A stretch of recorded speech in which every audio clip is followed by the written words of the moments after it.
પ્રશ્ન નંબર 2 નો બીજો દાખલો સ્વાધ્યાય 10.1 બરાબર, ધોરણ 7.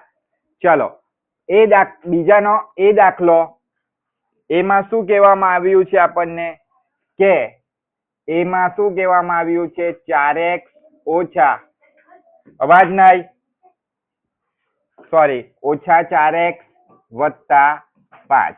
તો એટલે કયા કયા પદ તમને દેખાય છે? કયા કયા પદ દેખાય છે તમને? તો આટલે પદ છે આપણી પાસે. કયા કયા છે? જુઓ, પદ છે આપણી પાસે ઓછા 4x અને બીજું કયું પદ છે 5. હવે આના અવયવ પાડવાના છે. શું પાડવાનું છે? અવયવ. તો 4x ઓછા 4x ના અવયવ કયા કયા થશે? બધાનું ધ્યાન આટલે જુઓ, 4 અને x ની વચ્ચે કઈનું ચિહ્ન નથી એટલે ગુણાકારનું ચિહ્ન સમજવાનું છે. એટલે ઓછા 4 ને બીજો કયો અવયવ થયો? x. ગુણાકારથી અવયવ છૂટા પડે બરાબર. ને 5 એ અવિભાજ્ય સંખ્યા છે એટલે આપણે એના અવયવ છૂટા પાડતા નથી. બેઠા 5 એટલે 4 ના વિભાજ્ય સંખ્યા છે પણ આપણે એના અવયવ છૂટા પાડતા નથી. આ આપણો પહેલો દાખલો. હવે આટલે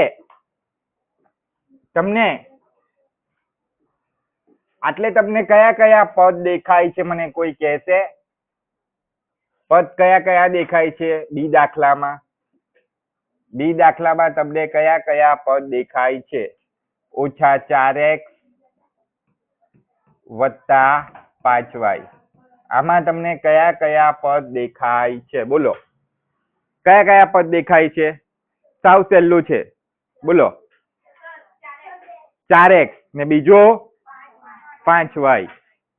ઓછા 4x કેટલા? ઓછા 4x ને વત્તા 5y છે એટલે વત્તાની લખે તો ચાલે. તો આટલે અવયવ કયા કયા છે? અવયવ છે આપણી પાસે. બોલો, અવયવ કયા કયા છે? અવયવ તો આટલે આવશે ઓછા 4 ને બીજો કયો અવયવ છે? x. ને આટલે કયો અવયવ આવશે? 5 ને y. 5 ને y. થઈ ગયું આપણો આ બી દાખલો થઈ ગયો. એ જ રીતે આપણે સી દાખલો કરીશું. કયો દાખલો કરીશું? સી. 5y વત્તા 3y નો 2 ઘાત. તો આટલે તમને કયા કયા પદ દેખાય છે? જુઓ, બોલો, જુઓ કયા કયા પદ દેખાય છે? હા બોલો. હા, 5y ને બીજું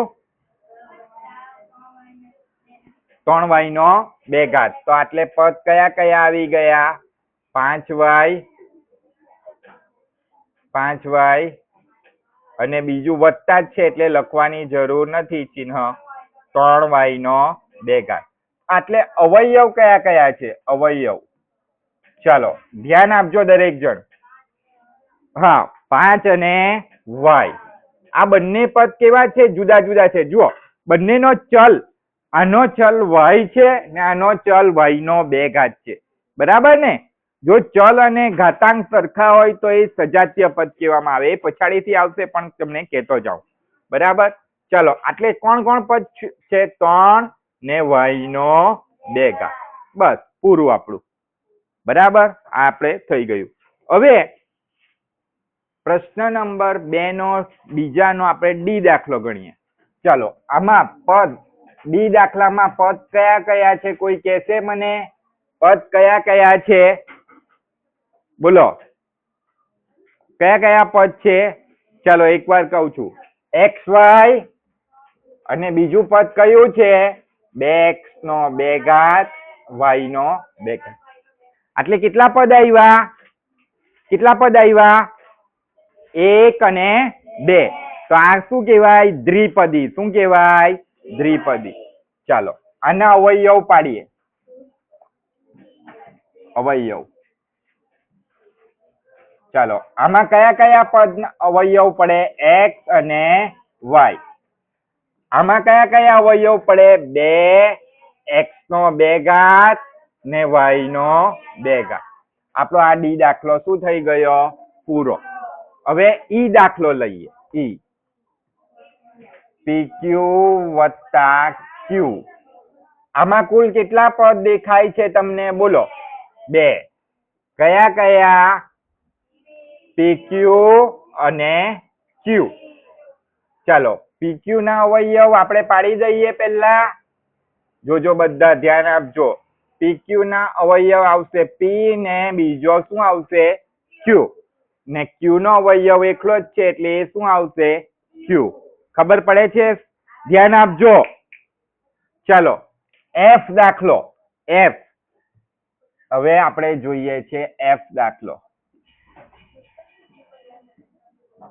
1.2 AB ઓછા 2.4 B વત્તા 3.6 A. આમાં કુલ કેટલા પદ દેખાય છે? બોલો. કુલ કેટલા પદ દેખાય છે? બોલો. બધાને આવડવું જોઈએ. બોલો. બોલો. કુલ કેટલા? 3 પદ. કયા કયા છે? પહેલું પદ કયું છે? 1.2 AB. બીજું પદ કયું છે? 2.4 B. પણ આગળ શાનું ચિહ્ન છે? ઓછાનું ચિહ્ન છે એટલે ઓછા લખવા પડશે. ચાલો એવી રીતના છેલ્લું પદ કયું છે?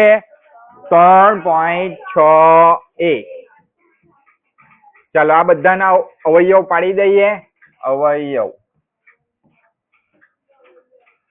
ચાલો આના અવયવ કયા કયા આવશે? 1.2 A ને B. આના અવયવ કયા આવશે? ઓછા 2.4 ને B. આના અવયવ કયા આવશે? 3.6 A. થઈ ગયો? ચાલો હવે પ્રશ્ન નંબર 2 નો G દાખલો, બીજાનો G દાખલો કરીએ. એટલે કયા કયા પદ દેખાય છે G માં? 3/4x વત્તા 1/4. ચાલો પદ લખી દઈએ. કયા કયા પદ છે? 3/4x ને બીજું કયું પદ છે? 1/4. તો અવયવ પાડીએ આપણે. અવયવ. ચાલો અવયવ બોલો. 3/4 ને x. બીજો કયો અવયવ છે? એટલે ખાલી 4. પતી ગયું. આપણો દાખલો પૂરો. એટલે કેટલા પદ દેખાય છે? કુલ કેટલા પદ છે? 2 એટલે દ્વિપદી. ચાલો h. હવે h દાખલો. 0.1 P નો 2 ઘાત વત્તા 0.2 P નો Q નો 2 ઘાત છે. સોરી, Q નો 2 ઘાત.